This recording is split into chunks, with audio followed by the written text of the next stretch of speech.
Bonjour à tous et bienvenue dans cette session d'information. Voici les titres de 12h45. Les gauchers à l'honneur ce jeudi, ce 13 août, marque la journée internationale des gauchers dans un monde dominé par les droitiers. On en parle dans un instant.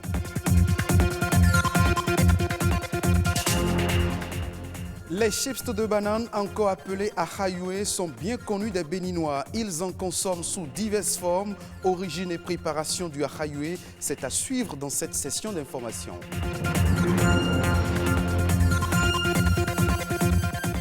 Le sel, il est indispensable pour la santé, mais très difficile à produire. Il donne la saveur à nos mets, certes, mais aujourd'hui, il peut être produit de façon écologique, surtout à base du soleil.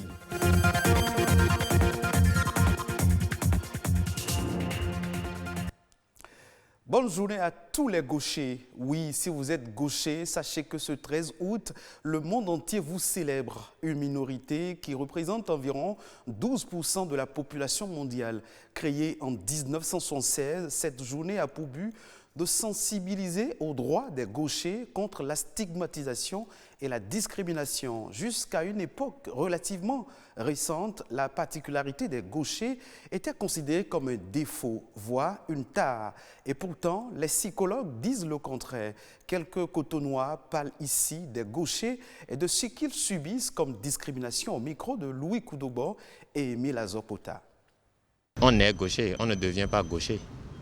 Donc moi je pense que c'est un truc naturel. Si déjà on leur accorde une journée particulière, c'est que c'est une bonne chose. Et lorsque Dieu a créé les hommes, il n'a pas fait de distinction. Tu peux être soit gaucher, tu peux être droitier. De toute façon, tu es homme. Et les gauchers, chez nous au tennis, c'est de l'or. Parce que les gauchers ont un côté très fort par rapport aux droitiers. Ils sont très intelligents, hyper intelligents, ils sont speed et tout, et ils sont rusés aussi. Dédier une journée pour les gauchers, c'est une très bonne chose selon moi, puisque ça leur permet d'abord de ne pas discriminer, ça leur permet de se familiariser à tout le monde. C'est comme s'ils sont comme tout le monde, quoi. J'ai fréquenté avec une fille qui est gauchère et je peux vous dire qu'elle dessine l'écriture. Et elle n'écrit pas, mais elle dessine l'écriture parce qu'elle écrit tellement très bien. Et pour tous les examens, pour les professeurs, pour que les inspecteurs puissent venir inspecter, on l'appelle pour qu'elle écrive au tableau. Quand on vient au monde, Dieu sait ce qu'il a tracé pour tout un chacun. Vous pouvez venir au monde avec, avoir les aptitudes d'utiliser le pied gauche, d'utiliser la main gauche. Et il en est de même pour certains qui utilisent le pied droit et la main droite. Le gaucher n'est pas totalement intégré dans les sociétés. C'est aujourd'hui que les gens travaillent beaucoup à fabriquer des objets que les gauchers vont beaucoup plus utiliser, à éditer des ouvrages, à faire des choses qui sont plus adaptées aux gauchers. Et c'est grâce à cette journée mondiale pour la promotion des personnes gauchères que ces initiatives-là ont commencé par voir le jour pour pouvoir permettre aux gauchers de se sentir un peu plus intégrés. Mais d'un autre côté, il y a des gauchers qui se sentent supérieurs. Parce que du fait qu'ils utilisent une main qui n'est pas ordinaire, c'est comme s'ils ont un plus que les autres. Il y a des gauchers qui peuvent avoir quelques perturbations dans leur comportement parce que l'environnement les piétine, les brime. Sur la liste des mets très appréciés des Béninois, autant pour moi, il y a les chips de banane, communément appelés le ahayoué, de délicieuses tranches de banane coupées en petits morceaux et qui ensuite frites et vendues sous forme de boules. Les Béninois en consomment souvent sans jamais se poser des questions sur son origine. Le ahayoué est un produit de consommation très prisé des Béninois. Il est vendu dans presque tous les coins de rue et dans les supermarchés de Cotonou. Les précisions dans ce reportage. Communément appelé ahayoué, ce produit alimentaire fait à base de bananes plantain est souvent consommé comme amuse-bouche, goûter ou même comme un accompagnateur du petit déjeuner. Il est si ancré dans les habitudes qu'on oublie son origine. Le ahayoué traditionnellement a commencé sur la côte à la latitude de Anéro où nos grands-mamans, pour gérer le stock des avaries, faisaient le ahayoué. Et puis, tout de suite, d'autres contrées, quand vous allez au Ghana, en Côte d'Ivoire, le ahayoué existe. Eux, ils font du talé-talé, c'est du Ahayue, tout ça là. C'est toujours pour gérer les stocks d'avaries. Il y en a même qui disent claco. Croustillant ou mou, les goûts diffèrent d'un client à un autre et pour différentes raisons. Le Ahayue que je préfère, c'est le croustillant. Et j'exerce une activité qui m'amène à sauter souvent les repas. Et avec le Ahayue, j'arrive à tenir toute la journée. Le croustillant marche beaucoup plus parce que le croustillant s'amuse beaucoup plus. Ahayue, on dit normalement.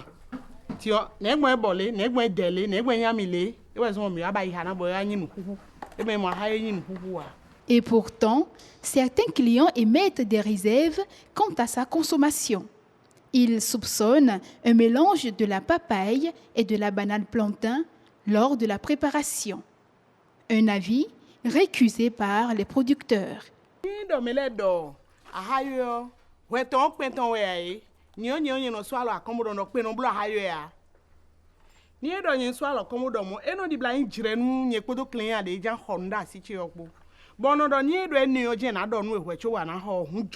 n'y a pas d'injonction, il n'y a rien.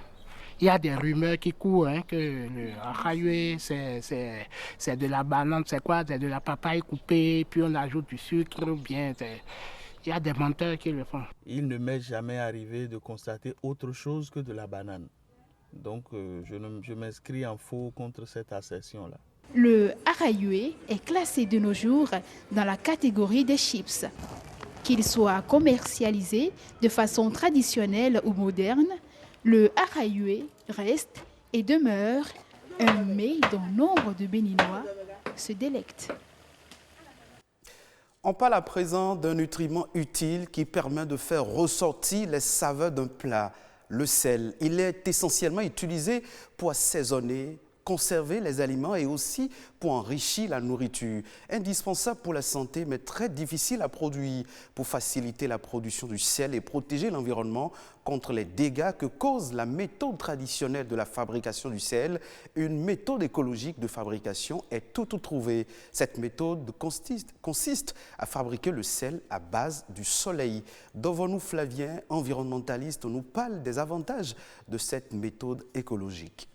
Par le passé, les femmes de Djegbadji, dans la commune de Ouida, produisent du sel à partir du sol salé, utilisent les bois, donc détruisent la végétation et font chauffer ce sol-là avec l'eau salée pour pouvoir récupérer le sel au bout de 3 heures, 4 heures de chauffage. C'est une activité qui a beaucoup d'impact sur l'environnement et sur la santé de ces femmes-là. Mais aujourd'hui, force est de constater qu'il y a une nouvelle méthode de préparation du sel qui utilise l'eau de mer que l'on fait sécher au soleil au bout de 4-5 jours pour pouvoir récolter du sel. Alors, c'est une méthode écologique parce qu'elle protège l'environnement, elle ne déboise pas et elle ne détruit pas le sol et elle ne porte pas atteinte à la qualité de ces femmes qui s'adonnent à cette activité-là. Avec la méthode traditionnelle que nous connaissons, il y a la destruction de l'environnement, alors qu'avec la méthode nouvelle, le moteur de fabrication de ce sel, c'est le soleil. Donc il suffit seulement qu'on ait de l'eau de mer à porter, il suffit qu'il fasse soleil et la production de sel a lieu. L'avantage de cette fabrication de sel, c'est qu'on n'est pas tenu de rester nécessairement sur la côte pour fabriquer. N'importe où on est et il y a du soleil, on peut faire le sel. Donc c'est une activité à long terme qui, lorsqu'elle est bien cadrée, pourra utiliser beaucoup de jeunes, pourra utiliser beaucoup de chômeurs. Est-ce que vous voyez? Parce que quel que soit Alpha, nous avons besoin du sel pour notre alimentation. Et cette expérience pilote a lieu actuellement dans la commune de Semekodji, où des femmes s'adonnent à cette activité. Je crois qu'elles ne regrettent pas parce qu'elles gagnent leur vie en faisant cette activité-là. Et c'est l'occasion pour dire de les encourager, de leur doter des moyens qu'il faut pour pouvoir continuer la production de ce sel. Les autres informations nationales en bref et en images à travers ce condensé que nous propose aujourd'hui Nadège Omolalesani.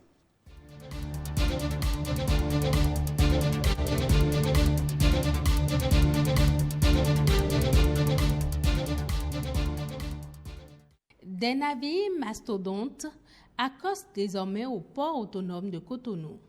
Long de 300 mètres chacun, ils sont au total 5 à être accueillis par les autorités portuaires sur le terminal à conteneurs. Une première dans l'histoire du trafic maritime au Bénin et qui témoigne du fruit des nombreuses réformes engagées par le gouvernement. Selon le directeur général du port autonome de Cotonou, les pistes sont en train d'être tracées pour que dans les jours à venir, le port de Cotonou soit une plateforme logistique professionnalisée au service du Bénin et de la sous-région. Le Bénin est éligible au financement de l'Agence internationale de développement du groupe de la Banque mondiale.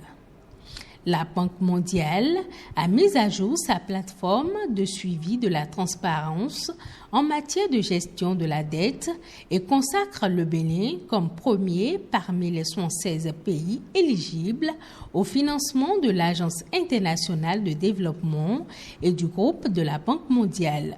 Selon le communiqué du ministère de l'Économie et des Finances, ce résultat est enregistré grâce aux nombreuses réformes du président Patrice Talon. Le chef de l'État s'est engagé pour une meilleure gestion de la dette publique. La communauté économique des États de l'Afrique de l'Ouest soutient le Bénin dans la riposte contre la pandémie du coronavirus.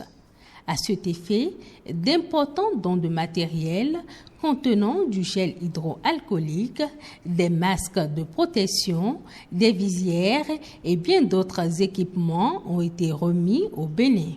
La cérémonie de remise des équipements s'est déroulée à l'aéroport international Cardinal Bernardin-Conti de Cotonou en présence du directeur général de l'Organisation ouest-africaine de la santé et du ministre de la Santé du Bénin.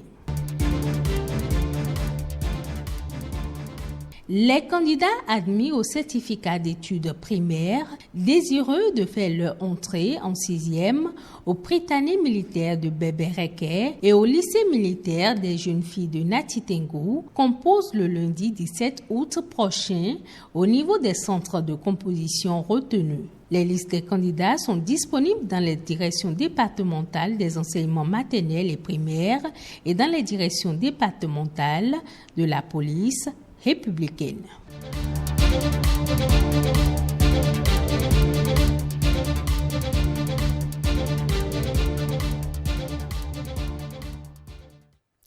Hors de nos frontières, plus précisément au Sénégal, pour le non-respect des mesures barrières contre le coronavirus, plus de 1500 personnes ont été interpellées et plus de 2 millions d'amendes encaissées par le Trésor public sénégalais. C'est le bilan du commissariat central de Dakar. La police a en effet effectué des descentes dans tous les lieux de rassemblement pour veiller au respect des mesures barrières. Les précisions dans ce reportage.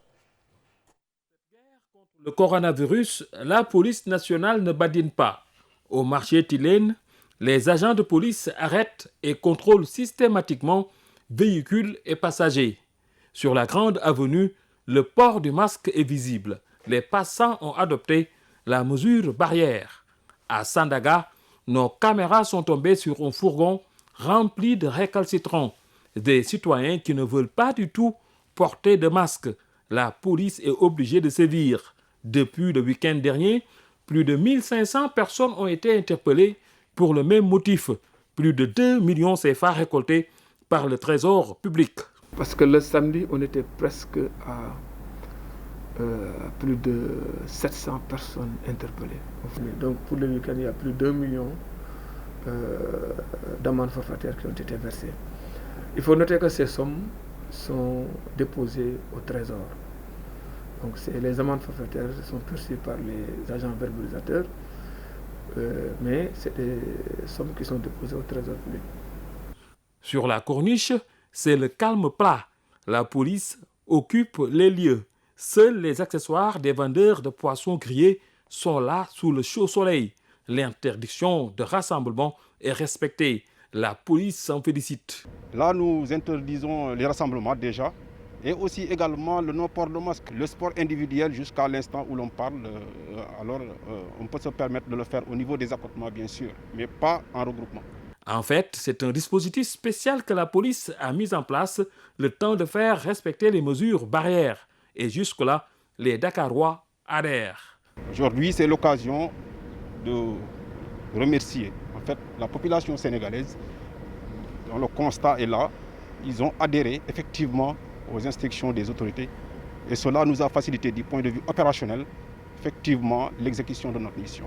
On constate qu'il y a une forte adhésion de la population, malgré le fait qu'il y a certaines personnes qui ne sont pas peut-être très sensibilisées par rapport à la lutte, parce que ce n'est pas quelque chose, un combat entre la police et la population.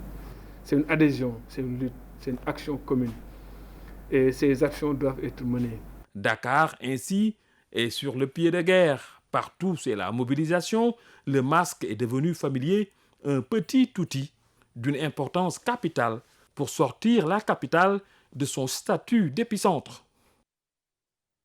Et ce sera tout pour cette session d'information. Merci de votre fidélité. Vous pouvez suivre ce journal sur le site de l'ORTB, www.ortb.bj.